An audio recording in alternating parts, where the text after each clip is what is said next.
guys, gagawa tayo ngayon ng sapin-sapin guys. So, ipakita ko sa inyo kung ano ang ating mga ingredients.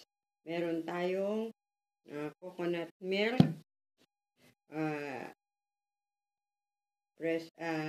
condensed milk, gamit tayo ng glutinous flour, at syempre gamit din tayo ng rice flour, at syempre ng sugar. Okay guys, mix natin. Then, pakita ko sa inyo kung paano gumawa ng sapin-sapin.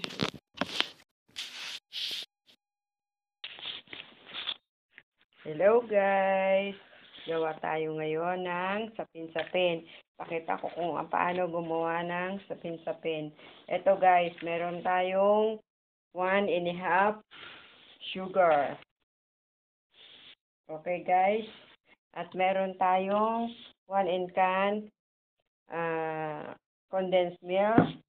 Meron tayong 1 can coconut milk. At syempre, meron tayong rice flour. 1 cup rice flour. Okay guys? Yan. At syempre, yung ating 3 cup of glutinous rice. Okay guys?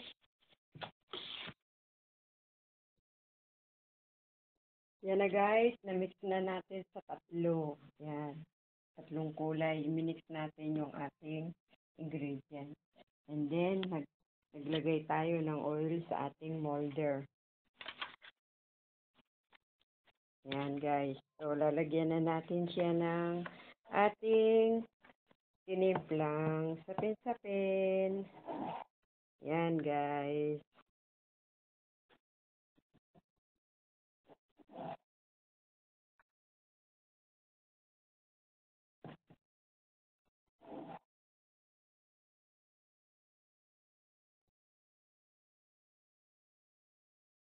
Then, lalagay natin siya sa ating pinainit na